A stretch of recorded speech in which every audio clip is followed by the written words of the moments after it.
O tema da palavra de hoje vai liberar o destino de alguma família aqui e de alguma geração aqui. Alguém crê nisso? Seus filhos, os filhos dos seus filhos vão usufruir do seu posicionamento profético. Abraão veio de uma família idólatra, construiu imagens, se torna o pai da fé. Paulo era um perseguidor dos cristãos, foi ensinado aos pés de Gamaliel. Ele foi criado, doutrinado, ensinado, projetado para que se tornasse alguém zeloso pelo que eles criam e, por consequência, um perseguidor da igreja de Jesus. Sabe o que eu amo na história de Deus com homens que se tornaram vulneráveis para Ele, disponíveis para Ele? É que, a despeito dos projetos familiares para alguns deles, se cumpriu uma palavra de Deus. Alguém pode dizer glória a Deus por isso? Então, um se torna de perseguidor da igreja a plantador de igrejas, outro de pescador de peixes a pescador de homens. Eu não sei quem você era, eu não sei qual é o seu passado, eu não sei qual é a sua origem, mas eu vim declarar em nome de Jesus que, se você estiver disponível para o novo de Deus, o seu futuro vai parecer mais com o que Deus espera de você do que com o que os seus pais desenharam para você, desejaram para você, sonharam para você. Alguém crê nisso? Diga amém. Pastor, você está dizendo que os sonhos dos meus pais não são bons? Não, eles podem ser incríveis, gigantes, mas nenhum deles se compara aos sonhos de Deus para você. O Deus que fez tudo que existe quando nada existia, vai fazer de novo. Alguém crê nisso? Diga amém. O tema da mensagem de hoje, eu quero continuar dentro dessa série sobre as emoções. Eu preguei sobre isso dois domingos antes da gente receber o Danduque. Quando estava aqui no domingo que a gente recebeu o Danduque, foi surreal tudo que Deus fez. E eu falei sobre o centro das nossas emoções. A Bíblia diz que sobre tudo que se deve guardar, guarda o centro das suas emoções, porque desse lugar provém as fontes de vida. E hoje eu quero falar sobre o medo. Tem mais gente sendo saqueada pelo medo do que por qualquer outro gigante. Talvez o medo seja o gigante que tem parado você hoje. Eu vou além, irmão. Talvez você nem saiba que o medo tem sido o gigante que tem parado você. É como aquele gigante que afrontava o exército de Israel. Quando Davi chega e pergunta: quem é esse incircunciso filisteu? Aquelas palavras que aquele gigante liberava contra o exército e contra o povo de Deus, elas não começaram naquele momento, elas já estavam acontecendo há algum tempo. Irmão, guarda isso em nome de Jesus. Às vezes a gente está tão acostumado com a voz dos nossos gigantes que a gente já não se incomoda mais com eles. Muitas vezes a gente toma posse de algo que deveria rejeitar. Eu ministrei sobre isso no início do culto. O meu câncer, o meu problema, a minha crise, o meu divórcio. Tomamos posse daquilo que deveríamos rejeitar. Não é o seu gigante, não são os seus medos, não é a sua ansiedade. A Bíblia diz que Jesus levou sobre si todo o jugo e toda a maldição, todo o cativeiro e toda a enfermidade, e Ele fez de todo o inferno um espetáculo público, triunfando sobre eles na cruz. Então eu quero declarar e eu quero trazer a tua memória em nome de Jesus. E se você crê nisso, eu quero que você celebre que tudo o que se levanta contra você hoje já foi vencido por Jesus há mais de 2000 anos atrás. Você crê nisso? A nossa convicção numa vida vitoriosa não está ligada às batalhas que venceremos amanhã, está ligada a uma batalha que Jesus já venceu ontem. Não é sobre a minha performance atual, é sobre a performance final de Jesus. Não é porque nessa semana eu fui mais crente, não é porque nesse ano eu consegui vencer mais do que no ano passado. Não. As minhas vitórias futuras estão ancoradas numa vitória passada. Há mais de 2000 anos atrás, Jesus declarou: está consumado. E todos que estão debaixo desse nome carregam essa herança. Alguém aqui comigo, diga amém. Quero pregar aqui, mas eu preciso que alguém queira ouvir uma mensagem. Alguém que quer ouvir uma palavra nessa manhã? Por favor, provoque isso. Provoque essa atmosfera, provoque esse ambiente. 2017. Vocês ouviram? Aleluia. Aleluia. 2017 eu estava em Las Vegas e do nada eu me vi no meio do maior atentado terrorista com arma da história dos Estados Unidos. 2017 foi um ano agitado para mim. Foi um ano que eu quase morri. Foi um ano em que eu venci a morte. Foi um ano em que eu fui para um leito de hospital e usei fralda, fiquei 35 dias internado, mas também foi um ano em que eu vi Deus me tirando daquele lugar e cumprindo promessas antigas. 2017 foi um ano em que eu ganhei uma viagem para Los Angeles 3 meses depois de sair da internação, e aquilo me renovou e foi incrível, mas também foi um ano em que eu estava no meio do maior atentado da história dos Estados Unidos. Irmão, eu não sei se você já viveu algo parecido com isso, mas eu vim do Rio de Janeiro e eu sei do que eu estou falando. É aterrorizante, é ruim a sensação. Tiroteio, medo, confusão. No Rio, infelizmente, é algo comum as pessoas vivenciarem isso. Arrastão, troca de tiros. E se tem uma coisa que eu vivenciei na pele, 2017, no meio desse atentado, para mim foi a expressão mais visível que eu tinha experimentado até então, do que é o medo e do que ele é capaz de fazer. Irmão, se tem uma coisa que eu aprendi nesse dia, é que de fato o medo gera paralisia. Eles evacuaram o restaurante que a gente estava, levaram a gente para o subsolo, a gente ficou dentro da despensa, era como se fosse uma câmara frigorífica, e eles fecharam a porta, e a gente só pôde sair dali quando a polícia chegou, e eles evacuaram todo aquele lugar que a gente estava. E eu lembro de ter visto algumas pessoas que eles literalmente pararam. Eu lembro de uma senhora, e essa senhora me marcou demais. Estava todo mundo descendo as escadas desesperado, e ela simplesmente parou. E as pessoas diziam para ela: vamos, você precisa se mover, a gente precisa descer. E ela falava: eu não consigo. Ela parou por causa do medo. E eu lembro que Deus falou muito comigo depois desse episódio a respeito do medo. Uma das coisas que Deus me ensinou sobre o medo é que o medo, ele não tem a função de gerar movimento. Pelo contrário, o medo tem como propósito gerar paralisia. Quando você via alguma coisa há algum tempo atrás, nos primórdios, quando você via um animal ou algo que você tinha medo, aquilo fazia você parar, fazia você parar, avaliar, recuar. O medo, ele faz com que a gente não seja tão impulsivo em alguns momentos, e ele pode até ter uma função protetiva. O problema é que quando o medo se torna o nosso conselheiro, a gente começa a enxergar o mundo a partir da perspectiva dele, e não da perspectiva de Deus, ou das promessas, e não da perspectiva da fé, ou dos milagres. Se o medo é o seu conselheiro, o conselho que ele sempre vai te dar é: não faça, não entre, não tente, não se lance, não confie, não comece, não creia. Por quê? Porque o medo tem uma função de gerar paralisia. Alguém está comigo? Diga amém. Mas existe uma palavra de Deus sobre você. E qual é a função das palavras de Deus? Em primeiro lugar, a função das palavras que saem da boca de Deus não são para comunicar uma ideia. Deus não é um comunicador, Deus é criador. Toda palavra que sai da boca de Deus cria uma realidade que não existia. Ele disse: haja, e tudo houve. Ele disse para que fosse feito, e tudo que foi feito se fez. Porque uma palavra saiu da boca de Deus. João diz que no princípio ele era o verbo estava com Deus, o verbo era Deus. E todas as coisas foram feitas por meio dele, sem ele nada do que foi feito se fez. O primeiro propósito da palavra de Deus é criar algo. A palavra de Deus, ela é criacional, ela gera o que não existia. Existe uma outra função incrível na palavra de Deus, que é de sustentar. Ele não só cria a realidade, como ele sustenta o que criou. Em Gênesis, uma das palavras que é utilizada para a criação de Deus é o bará. No original, você vê o bará de Deus em alguns momentos cruciais da construção da história. O que é o bará de Deus? É algo mais profundo do que uma criação. Significa que ele não só criou, mas sustenta o que foi criado. Deus, ele não só prometeu, mas sustenta o que foi prometido. Deus não só gerou, mas ele sustenta o que foi gerado. Alguém comigo aqui, diga amém. Então a palavra de Deus tem como propósito criativo, também tem como propósito sustentar o que prometeu. A palavra de Deus, ela é muito poderosa nos seus efeitos, porque ela também gera destino. Toda palavra que sai da boca de Deus a seu respeito gera destino.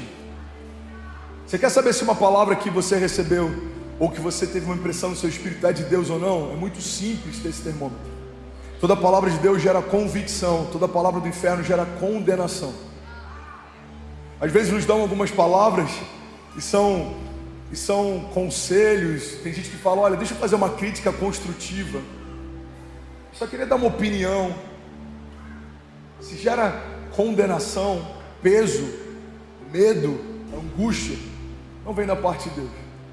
Porque Deus até quando exorta em amor e sempre nos leva para um caminho mais alto. Então uma das funções da palavra de Deus é liberar o seu destino. Declaro com autoridade, diga: a palavra que sai da boca de Deus cria o que não existia, sustenta o que foi prometido e libera destinos. A palavra de Deus para Lázaro liberou o destino de Lázaro. Lázaro, vem para fora. A palavra de Deus para Abraão liberou o destino de Abraão, de toda uma geração. Sai da sua terra e do meio da sua parentela e vai para o lugar que eu vou te mostrar. A palavra de Deus para Jesus confirmou a identidade dele antes de Satanás vir para questioná-la. Esse é o meu filho em quem eu tenho o meu prazer. Foi o que Deus disse nas águas do batismo. Tempos depois, Satanás se apresenta para Jesus e a primeira tentação dele é questionar a identidade de Jesus. Se você for de fato filho de Deus, transforme essas pedras em pão. Irmão, guarda isso: a palavra que sai da boca de Deus sempre gera destino. E por consequência disso, a palavra que sai da boca de Deus sempre gera movimento. Deus é um Deus de movimento.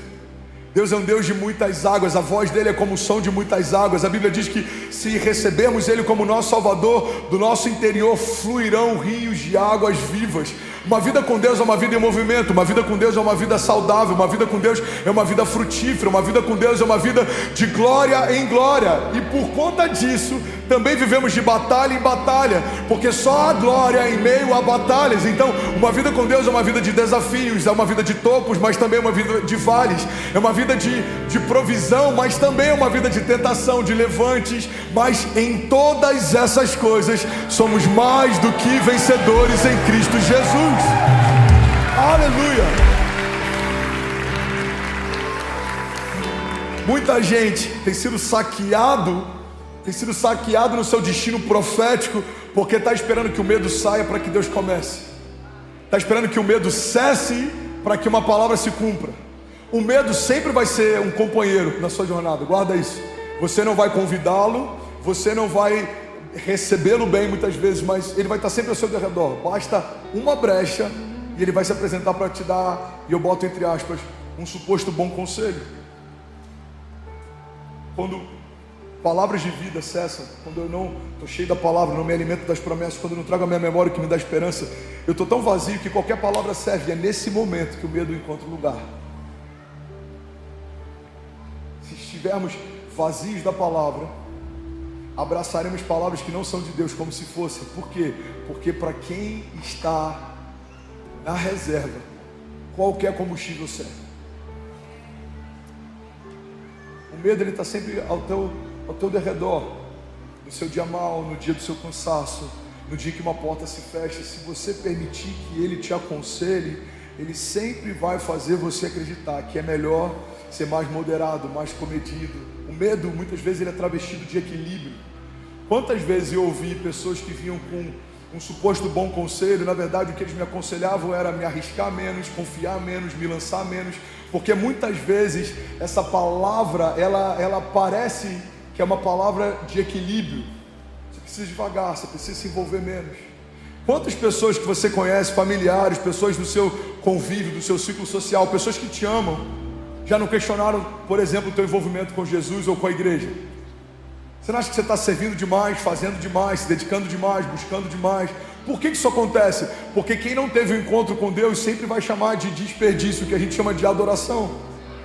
Você está desperdiçando o seu sábado servindo? Não, eu estou adorando, meu Deus. Eu sei de onde Ele me tirou, eu sei quem Ele é para mim, eu sei o que Ele está fazendo na minha história.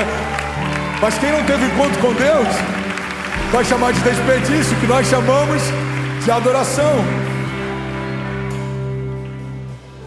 Muitas vezes os conselhos têm na sua origem o medo. Por quê? Porque todo medo, ele originalmente foi gerado pela dúvida. O medo é uma expressão de dúvida. Estou com medo de falir, é uma dúvida. Eu não sei se Deus vai prover, eu não sei se a porta vai continuar aberta, eu não sei se eu vou ter para pagar amanhã. O medo do divórcio, eu não sei se Deus vai sustentar meu casamento, eu não sei se eu vou ter o livramento, eu não sei se eu vou aguentar, eu não sei se eu vou ser renovado. O medo de não dar certo, eu não sei se vai acontecer, se vai se cumprir, se a porta vai se abrir. Irmão, todo medo é uma expressão de dúvida. E é por isso que o medo, muitas vezes, ele está roubando de nós uma convicção que não deve ser emocional. Foi o que eu falei no início do nosso culto.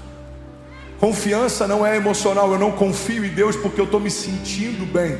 Eu confio em Deus porque Deus é bom, independente do que eu sinto. Sentimentos são transitórios, são momentâneos, são volúveis. Mas Deus não. O caráter dele é imutável. Ele é o mesmo ontem, hoje e para sempre. Todas as coisas podem passar, mas as palavras dele não passarão. Alguém comigo aqui, diga amém. Então o medo muitas vezes ele encontra espaço em lugares onde a gente não preencheu. Pastor, como eu posso estar mais protegido do medo?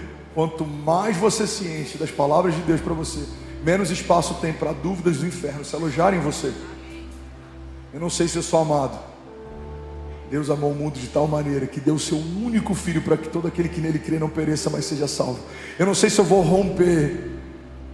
Maior é o que está em nós do que tudo que se levanta ao nosso redor. Existe uma palavra que eu amo, a Bíblia diz: acaso Deus, ele prometeria algo que não tem o intuito de cumprir?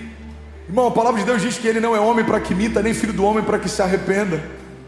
Para cada dúvida que você tem, existem palavras de Deus para sucumbi-las. Deus é poderoso para fazer infinitamente mais do que tudo que pedimos ou pensamos, segundo o seu poder que em nós atua. É Deus quem te guarda, é Deus quem te move, é Deus quem te guia, é Deus quem te sustenta, é Deus quem provê.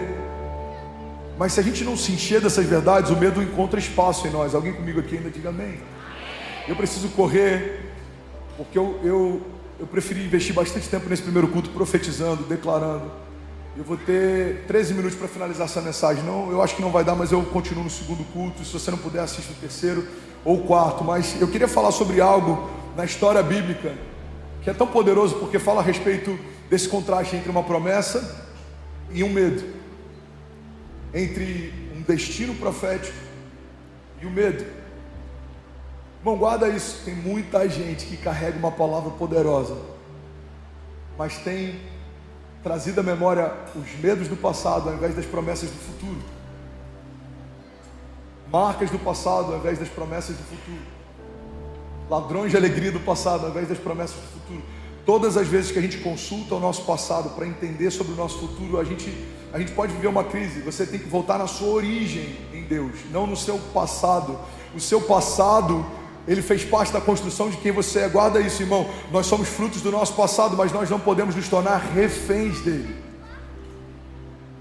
O meu passado foi construído a partir de sentimentos, emoções, vivências, mas eu prefiro olhar para o futuro a partir de promessas do que a partir de experiências pessoais. Eu não consegui, eu não rompi. No passado eu não vi acontecer. Ok, o Evangelho entrou na minha história. Como que é a partir de hoje? Deus disse que vai acontecer, eu creio, já aconteceu. Deus disse que vai abrir, eu creio, já se abriu. Deus disse que vai fazer, eu creio, Ele já está fazendo uma coisa nova. Deus disse que vai conectar, Ele já está conectando. Deus disse que vai me enviar, Ele já está me enviando. Alguém crê nisso? Diga amém. Irmão, guarda isso em nome de Jesus. O processo já faz parte da promessa. Deus me deu essa palavra um tempo atrás, quando eu estava no meio de um deserto, e eu falei: Deus, quando que esse processo vai acabar para eu começar a viver a promessa? Deus disse: o processo já faz parte da promessa. A promessa que eu te fiz contemplava o processo que você está vivendo. Esse deserto já faz parte da promessa. Esse desafio já faz parte da promessa. Esse gigante já faz parte da promessa. Você acha que quando Davi enfrenta o gigante, algo fugiu do controle de Deus? Irmão, o gigante tirou Davi da invisibilidade e levou ele para o seu lugar de destino. Você acha que o cativeiro de José foi uma surpresa na história de Deus? O cativeiro de José tirou ele do meio do ciclo dos irmãos, mas colocou ele diante do faraó. Existem muitas coisas que parecem estar desmoronando aos seus olhos, mas aos olhos de Deus tudo está se encaixando. Deus está nos empurrando para um destino profético melhor, maior, mais poderoso do que tudo que já vivemos até aqui. Alguém crê nisso? Diga amém. Aleluia. Aleluia! Deus não foi pego de surpresa. Pedro tenta defender Jesus. Ele fala: não vou matar você, mestre, de forma alguma a gente vai deixar que isso aconteça. Jesus fala: aparta-te de mim, Satanás. O conselho dele parecia bom, sim ou não? Sim ou não, igreja? Eu vou proteger quem eu mais amo, eu vou proteger o mestre, eu não vou deixar que matem ele, eu não vou deixar que humilhem ele, que persigam ele, que crucifiquem ele. Guarda isso. Tem muitos conselhos que parecem bons aos nossos olhos, mas não nos empurram para o nosso lugar de destino. Jesus fala, aparta-te de mim, mas da mesma forma, quando Judas está vindo beijar Jesus e sinalizar quem era o Messias, quem era o mestre entre os discípulos, quando Jesus o recebe chamando ele de amigo. Ele fala, amigo, com um beijo você entrega o Filho do Homem. Por que Jesus chama Pedro, que tenta defendê-lo de Satanás, e chama Judas, que acaba de traí-lo, de amigo? Porque um estava poupando ele do seu destino profético, o outro estava empurrando para esse lugar. Guarda isso, irmão. O processo já faz parte da promessa. Jesus fala, olha, um de vocês vai me trair. Isso era uma crise? Não, isso era uma convicção. Alguém precisa me trair para que eu seja entregue, para que se cumpra a palavra, para que eu seja crucificado. A Bíblia já dizia, maldito é todo aquele colocado sobre o madeiro. A palavra já falava, cães me rodeiam. A palavra já fala sobre o sentimento que o Messias teria na cruz antes de ser crucificado, antes dele nascer. A palavra já dizia, Isaías, não havia beleza nele, ou formosura, ou nada que nos atraísse a ele, irmão. A palavra já dizia a respeito de tudo aquilo que se cumpriu em Jesus. Então quando o processo vem, Jesus olha para o processo, como diz a Bíblia, pela alegria que lhe fora proposta, suportou a vergonha e a dor. Por quê? Porque ele sabia que o processo fazia parte da promessa. Uau, José foi vendido, não vai se cumprir a promessa que Deus havia feito para ele. Não. José foi vendido, e é mais uma etapa dentro do cumprimento da promessa que Deus fez para ele. Davi foi perseguido, Daniel foi lançado entre leões, Moisés enfrentou desafios, enfrentou seca, enfrentou faraó, enfrentou exércitos, mas ele tocou a rocha e a água saiu. Ele colocou o cajado e o mar se abriu. Ele avançou e a palavra se cumpriu. Por quê? Declara com autoridade, levante suas mãos, diga com autoridade, diga, porque o processo já faz parte da promessa. Você crê nisso? Talvez você está vivendo um momento difícil. Deixa eu te dar uma boa notícia, o processo já faz parte da promessa. Não é algo paralelo a ela, é algo que faz parte dela. O martírio de Jesus, a traição de Judas, a perseguição dos cristãos da igreja primitiva, o primeiro mártir, apedrejado. A Bíblia diz que da face dele havia tanta glória, havia um esplendor. Na face do primeiro mártir, Estevão. Irmão, a gente olha para a história da igreja, perseguiram a igreja, tentaram matar a igreja, tentaram parar a igreja, tentaram frustrar os planos da igreja. A igreja cresce cada vez mais, a igreja prospera cada vez mais, a igreja avança cada vez mais. Você está comigo ainda? Diga amém. Números 13:30 fala sobre os espias que são enviados para a terra prometida. Irmão, guarda isso, o fato de você ter promessas não vai livrar você da possibilidade de enfrentar medos. Esses homens que eu vou falar aqui, eles estavam debaixo de uma promessa. Eles viram o mar se abrir, eles viram pão cair do céu todos os dias, eles viram as roupas não se desgastarem ao longo de anos, eles viram a mão de Deus, o cuidado de Deus, a provisão de Deus. Estavam debaixo de uma promessa de Deus, foram guardados por Deus, guiados por Deus, libertos por Deus, enviados por Deus, e ainda assim o medo conseguiu encontrar espaço dentro deles. Estavam diante da terra prometida, estavam com medo de acessá-la. Irmão, guarda isso em nome de Jesus. Tem muita gente que se sacia só pelo fato de saber que tem promessas.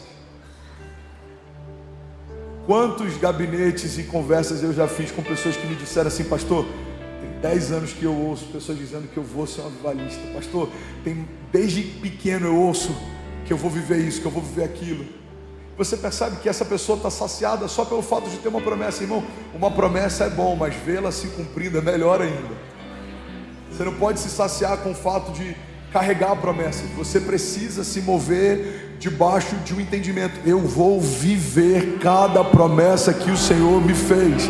Mas os gigantes são grandes, mas o meu Deus é maior. Mas as muralhas são fortes, mas o meu Deus é mais forte que elas.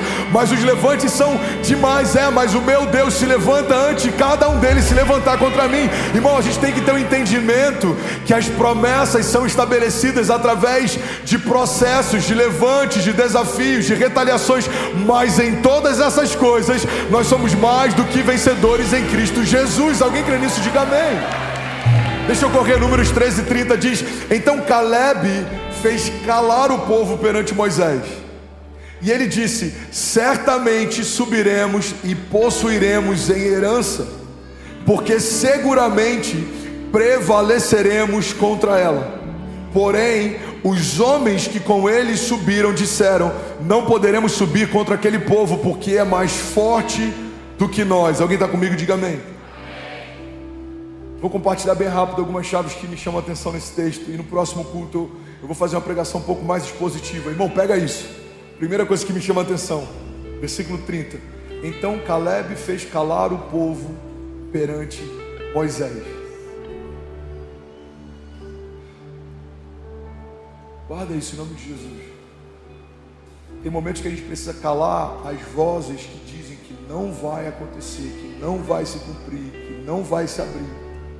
E precisamos trazer à memória aquilo que Deus disse que faria, que aconteceria. Muitas vezes a gente é muito delicado com as vozes contrárias e pouco ousado para profetizar. Você quer um exemplo disso? Quantas vezes a gente vê, no momento, por exemplo, de clamor da igreja, pessoas que estão tímidas. Você precisa de um milagre, seu casamento está em crise, a sua vida espiritual está um lixo, a sua empresa está quase fechando. Você fala: alguém que precisa de milagre, vem aqui à frente. Tem gente que não se expõe porque tem vergonha do que vão pensar, o que vão pensar de mim. As pessoas que estão aqui podem me conhecer. Irmão, muitas vezes a gente prefere se calar do que se posicionar e profetizar. Quem tem que se calar são as vozes contrárias ao nosso redor. Que se cale toda palavra maldita liberada sobre a minha casa, que se cale toda palavra contrária liberada sobre o meu ministério, que se cale toda palavra liberada em juízo contra mim, que se calem os meus opositores, que sejam reduzidos a nada, que sejam colocados debaixo dos nossos pés, os inimigos de Deus, que sejam abatidos. A gente tem que ser ousado contra aqueles que têm tentado paralisar a nossa casa, o nosso destino, a nossa promessa. Às vezes a gente é educado com o inferno, e muitas vezes a gente é ousado com o que não deveria ser. Eu vim do Rio de Janeiro, irmão, e uma coisa que faz parte da nossa cultura em muitas famílias é você ser barraqueiro. Alguém já conheceu alguém barraqueiro aqui?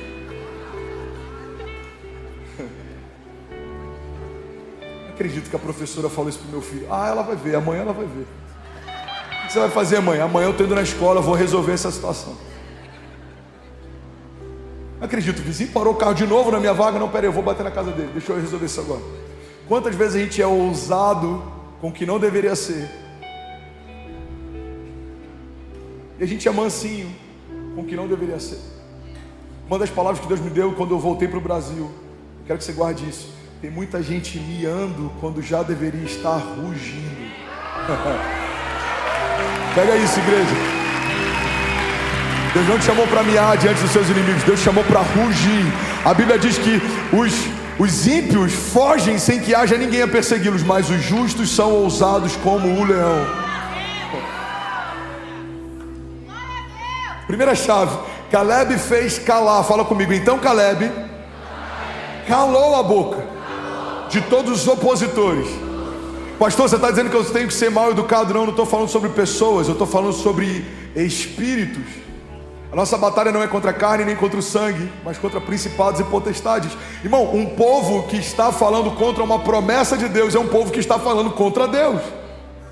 Caleb não está indo contra a opinião de alguém. Caleb está fazendo calar uma palavra, um conselho de medo. Por quê? Porque há uma palavra e um conselho de vida de Deus. Deus disse: darei a vocês uma terra por herança, darei a vocês uma terra prometida. Então toda palavra que se opõe a uma palavra de Deus é uma palavra contrária àquilo que Deus tem para mim. Você precisa se opor a quem se opõe contra você. Se o inferno diz não vai acontecer, você precisa se opor e declarar: o meu Deus disse que já aconteceu. Se o inferno disse essa doença vai se parar, você precisa se opor e declarar. Isaías 53 diz que o meu Deus levou sobre si todas as minhas doenças e enfermidades, e o castigo que me trouxe a paz estava sobre ele, e pelas pisaduras de Jesus eu já fui sarado. Se o inferno disser, você não vai ter para comprar, para comer, para pagar, você tem que trazer a tua memória, e você tem que se opor segundo aquilo que Deus já disse a seu respeito. Filipenses 4:19, o meu Deus suprirá todas as necessidades de vocês segundo as suas riquezas em glória. Alguém comigo aqui, diga amém. Preciso correr. Caleb então fez calar o povo. Fala comigo, ele fez calar o povo perante Moisés, e ele disse: certamente subiremos e a possuiremos em herança. Fala comigo, certamente.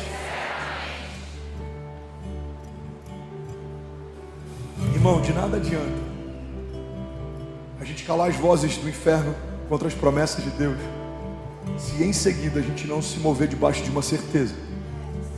Porque não é só sobre falar, não é só sobre calar os ruídos, é sobre se mover debaixo de uma palavra. Então você vai falar: irmão, eu rejeito toda palavra contrária, toda palavra maldita, toda palavra de desânimo, toda palavra que gera medo, que gera dúvida, eu rejeito. Amém. E agora? Agora você tem que dar um passo de fé. Porque evangelho não fala a respeito de neutralidade.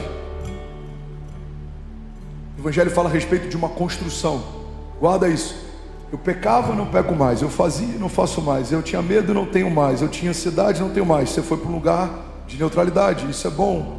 Mas você tem que dar agora um passo em direção ao que Deus prometeu. Não é só sobre não fazer mais, é sobre o que eu vou fazer com Deus a partir de agora.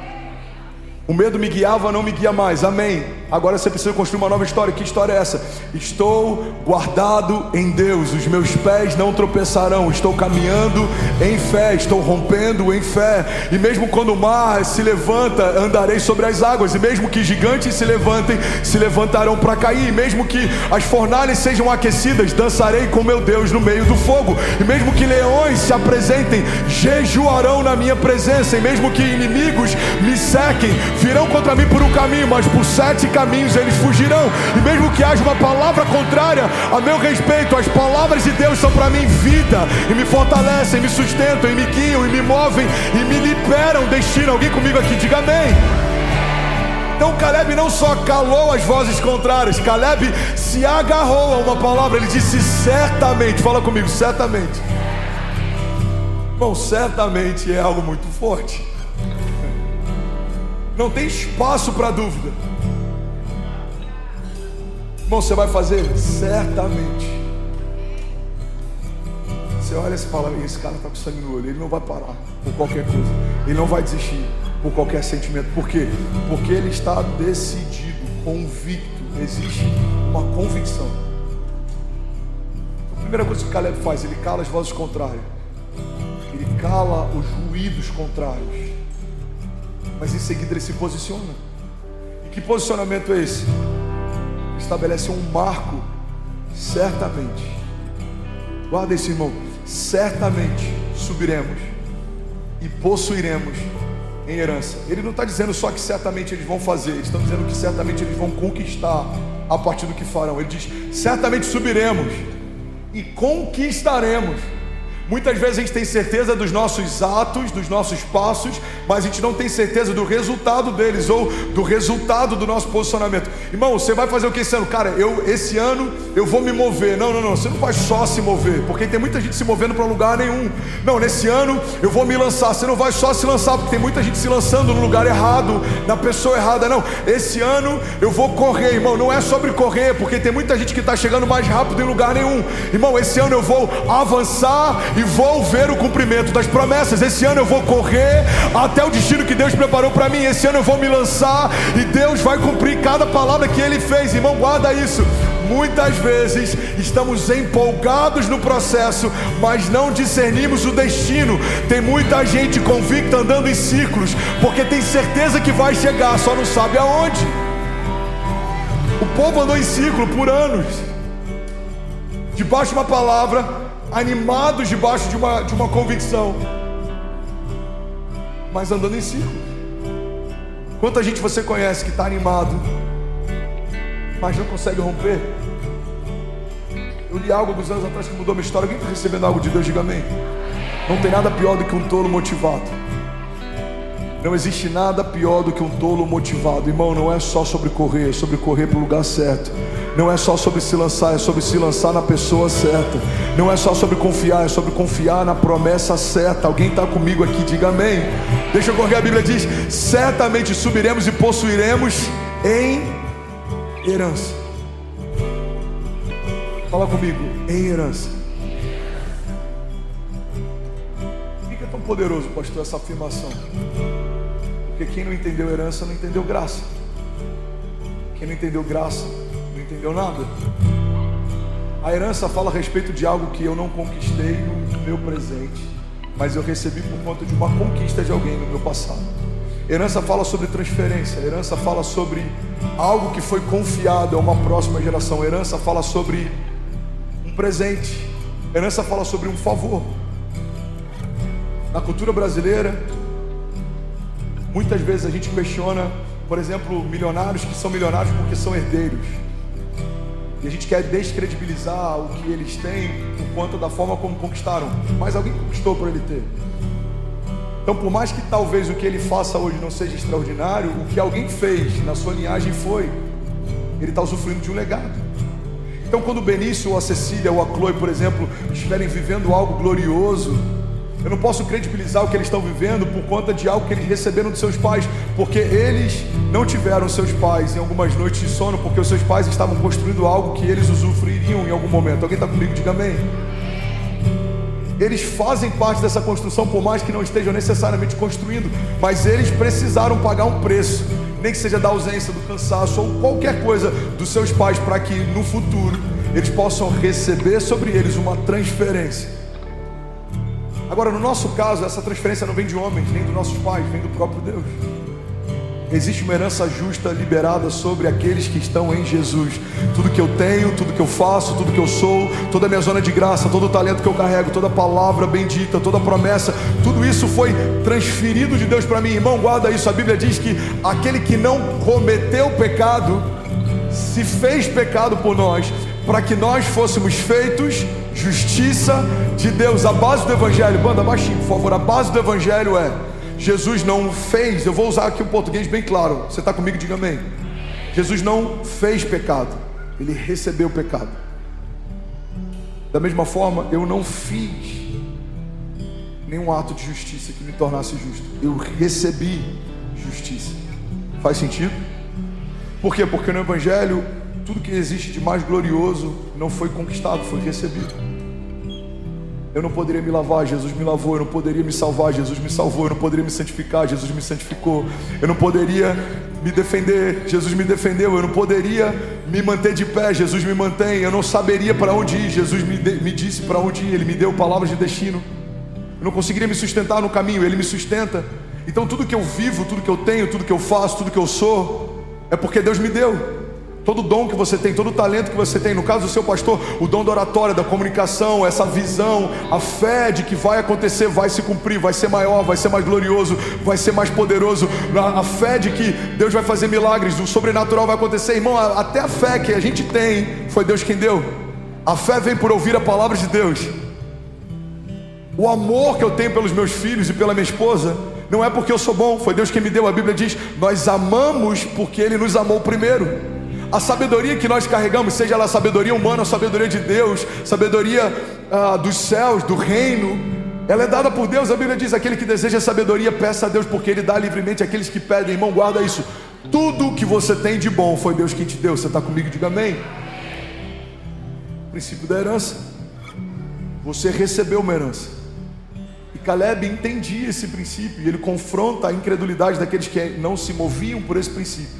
A partir desse entendimento, ele diz: certamente subiremos e possuiremos em herança. Igreja, olha para mim. Seu ano pode ser o melhor ano da sua vida, não porque você vai tornar esse ano extraordinário, mas é porque você recebeu de Deus promessas a respeito de um ano extraordinário. Não é porque você é bom que a sua vida vai ser boa, é porque Deus é bom. Não é porque você é forte que os seus inimigos vão cair, é porque Deus é maior do que todos os inimigos que nos cercam. Não é porque a gente é incrível, é porque Deus é incrível. Somos pessoas ordinárias, mas servimos a um Deus extraordinário. Somos pessoas naturais, mas nos movemos por uma palavra e por um reino sobrenatural. Alguém comigo aqui, pelo amor de Deus, diga amém. Quem não entendeu herança, não entendeu graça. O Evangelho é sobre o que recebemos, não é sobre o que conquistamos. Naquela cruz, Jesus conquistou para mim salvação, libertação, favor, filiação. A Bíblia diz que recebemos o Espírito de adoção, pelo qual clamamos Abba Pai. Você não se fez filho, você foi feito filho. Ele te tornou filho. Nós fomos feitos escravos. O Evangelho nos tornou livres. Nós estávamos perdidos. O Evangelho nos trouxe para perto, nos deu destino. Alguém está comigo? Diga amém. E a Bíblia diz: certamente subiremos e a possuiremos em herança, porque seguramente, fala comigo, seguramente prevaleceremos contra ela. O que Caleb está dizendo? Não tem espaço para dúvida. Seguramente prevaleceremos contra ela. Algo que eu falei na segunda semana dessa pregação sobre emoções, eu quero que você guarde isso. É impossível ter uma mente negativa e viver uma vida positiva. Igreja, guarda isso. É impossível você ter uma mente negativa e viver uma vida positiva. Todas as palavras de Caleb aqui falam sobre algo que vai acontecer e vai se cumprir. Certamente, seguramente conquistaremos, subiremos, receberemos em herança. Quantas vezes a gente tem gerado palavras negativas e ainda tem uma expectativa de viver algo positivo? Cara, eu não sei, essa semana, irmão, tá difícil. Cara, no meu emprego, meu patrão, meu Deus, a minha vida, a minha esposa, a minha sogra, a minha família, o meu cachorro, cara, a minha igreja, meu pastor. Você não está entendendo, irmão, essa semana, cara, esse ano está difícil, eu quero que acabe logo. Eu quero, irmão, você tem que ter uma mente positiva e fazer confissões positivas. Pastor, mas você não acha que isso é positivismo? Só porque eu vou falar algo vai acontecer, você acha que isso é lei da atração? Não, isso é coerência. Boca fala o que o coração está cheio. Se o meu coração está cheio de esperança, o que sai da minha boca é esperança. Se o meu coração está cheio de promessas, o que sai da minha boca é promessa. Se o meu coração está cheio de alegria, o que sai da minha boca é alegria. Se o meu coração está cheio de medo, o que sai da minha boca é medo. Então Caleb diz: seguramente prevaleceremos contra ela. Versículo 31, e eu vou finalizar aqui. Porém os homens que com ele subiram disseram: não poderemos subir contra aquele povo, porque ele é mais forte do que nós. Bom, guarda isso. Porém os homens que com ele subiram. Você percebe que tem pessoas que podem estar na mesma jornada que você, no mesmo caminho que você, no mesmo ambiente que você, ouvindo a mesma palavra que você, e não vão ter a mesma convicção que você. É por isso que o problema da gente basear a nossa fé e a nossa expectativa no sentimento do outro é que se a gente caminha ao lado de pessoas que não creem mais em milagres, a gente pode começar a desconfiar deles. Se a gente começa a caminhar com pessoas que são ácidas em relação à igreja, a gente pode começar a perder a alegria de fazer parte da igreja. Irmão, guarda isso. Os mesmos homens subiram pelos mesmos caminhos e foram ao mesmo lugar, mas vieram com uma notícia diferente. Quantas pessoas, quando a gente recebeu a palavra de vir para cá, falaram: Fernandes, cuidado, Alphaville é um cemitério de pastores, eu vi muito ministério incrível, tentar a sorte aí e não consegui. Primeira coisa, irmão, cemitério é um lugar rico de nutrientes. É sobre os ossos do passado que construiremos o exército forte e poderoso. Deus me deu essa palavra em relação ao Alphaville, eu quero que você guarde isso. Quando o profeta diz: vale de ossos secos, voltem a viver, havia um exército forte e poderoso esperando uma palavra de ressurreição. E é isso que nós viemos fazer em Alphaville, em São Paulo, Brasil. Voltem a viver projetos, ministérios, voltem a viver sonhos ministeriais, palavras de Deus, voltem a viver palavras antigas, desígnios antigos, voltem a viver dons que foram em alguns momentos enterrados, esquecidos, adormecidos, voltem a viver. Alguém comigo diga amém. Segunda coisa, irmão, quem se move por uma palavra não depende da sorte. Muita gente foi tentar a sorte. Pois é, e eu imagino por que deu errado quem veio tentar a sorte. Mas nós não viemos aqui fazer uma igreja debaixo de uma tentativa de sorte. Viemos construir algo poderoso em Deus debaixo de uma palavra. Alguém comigo diga amém. Então eles sobem pelo mesmo caminho. As pessoas estavam ao lado dele, mas a Bíblia diz, eles disseram: não poderemos contra aquele povo. Pega essa chave, irmão, porque eles são mais fortes do que nós. Está comigo? Diga amém. Alguém está recebendo algo de Deus? Bom, pega isso aqui. Isso é uma chave de sabedoria, pode abençoar você. A perspectiva dos espias era uma comparação entre eles e os inimigos. Todas as vezes que você comparar você com os seus inimigos, você vai ter medo. Por quê? Porque é muito provável que os seus inimigos sejam mais fortes do que você. Quem são os meus inimigos? Desânimo. Eu comecei há 35 anos a minha jornada. O desânimo está rondando a terra desde que o pecado entrou na criação. Luxúria, vaidade, o que mais? Promiscuidade, amor ao dinheiro. O que derruba o ministério de um pastor? São esses, é o que a gente chama de pecados capitais. Não é uma definição bíblica, é uma definição cultural, mas é interessante para a gente usar ela como exemplo. Esses, entre aspas, pecados capitais é o que derrubam muitas pessoas. Então guarda isso, irmão. Todas as vezes que eu olho para os meus inimigos, eu tento achar forças em mim para confrontá-los, eu vou ter medo. Imagina Davi olhando para o gigante. Imagina Daniel olhando para os leões. Imagina Mesaque, Sadraque e Abidnego olhando para uma fornalha aquecida 7 vezes mais, que os soldados que foram lançá-los foram queimados só de chegar perto. Os seus inimigos muitas vezes são mais fortes do que você é, mas nenhum deles é mais forte do que o seu Deus é. Então pega isso.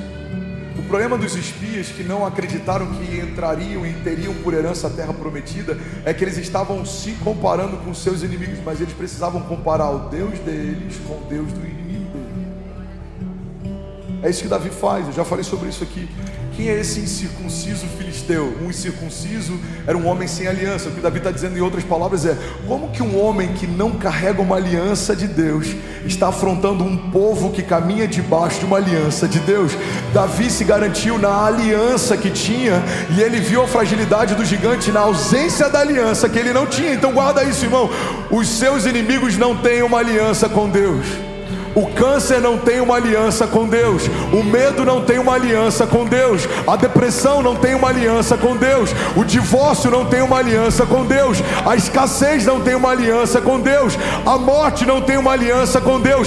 Mas nós que estamos em Cristo Jesus, estamos firmados debaixo de uma aliança feita não por mãos humanas, como diz a palavra, nem feita por tinta ou caneta, mas feita pelo próprio sangue do Cordeiro de Deus. O Filho de Deus assinou com seu próprio sangue uma procuração e deu aos seus filhos a chave do reino dos céus para ligarem e desligarem, para se moverem e avançarem. Há alguém comigo aqui, pelo amor de Deus? Aleluia. Aleluia. Eu preciso terminar, fica de pé no seu lugar para parecer que está acabando. Fica de pé. Alguém está recebendo algo aqui? Não poderemos subir contra aquele povo. Por quê? Porque aquele povo é mais forte do que nós. Pode até ser, mas o Deus daquele povo não é mais poderoso do que o nosso Deus. Se Deus prometeu, Ele é fiel para cumprir. Se Deus fez uma promessa, Ele é fiel para sustentá-la. Você crê nisso? Diga amém.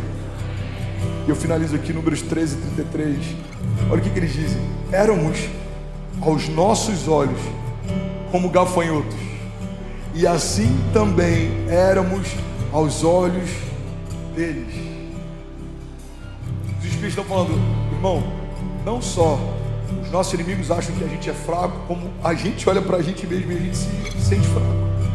Mas olha que interessante isso. Josué 2,9. Prostituta Raabe, ela diz algo poderoso. Ela diz o seguinte: da mesma forma que o povo de Deus estava com medo de avançar, aquele povo estava com medo do povo de Deus avançar. seus inimigos, irmão, guarda isso. Todo principado e potestade, toda palavra contrária, tudo que se levanta contra você, ele não tem medo quando você está na igreja, ele não tem medo quando você está num GC, ele não tem medo quando você vem num culto, mas ele começa a temer quando você entende quem você é, o que você carrega, debaixo da palavra que você caminha. Você crê nisso? Olha o que diz a palavra, Josué 2,9. E lhes disse: eu sei que o Senhor deu a vocês essa terra, e vocês nos causaram um medo terrível, e todos os habitantes, esse aqui é uma pessoa da terra que eles queriam conquistar e estavam com medo de conquistar. Olha os relatos que ela está dizendo. E todos os habitantes dessa terra estavam apavorados por causa de vocês. Por que eles tinham medo? Guarda isso, irmão.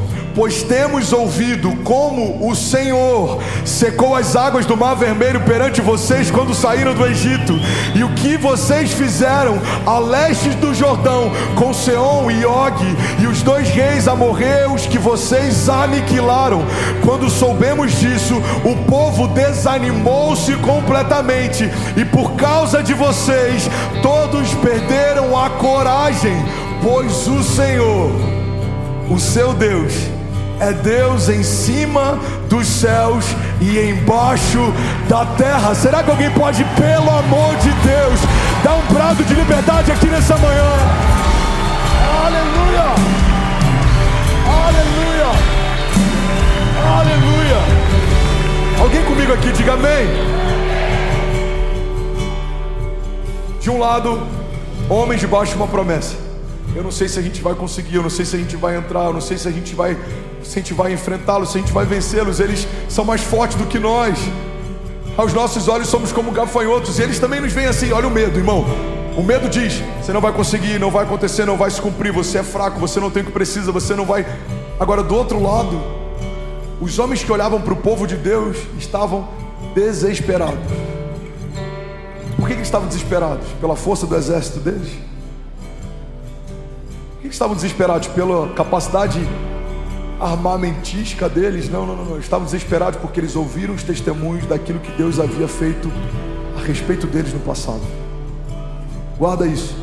Quando ouvimos que Deus secou o mar para vocês passarem, quando ouvimos que vocês aniquilaram reis durante a travessia, quando ouvimos que Deus fez, quando ouvimos que Deus fez, quando ouvimos que Deus abriu, quando ouvimos que Deus cumpriu, quando ouvimos que Deus proveu, irmão, guarda isso. Os nossos inimigos podem não conhecer a nossa força, mas eles conhecem a força do nosso Deus.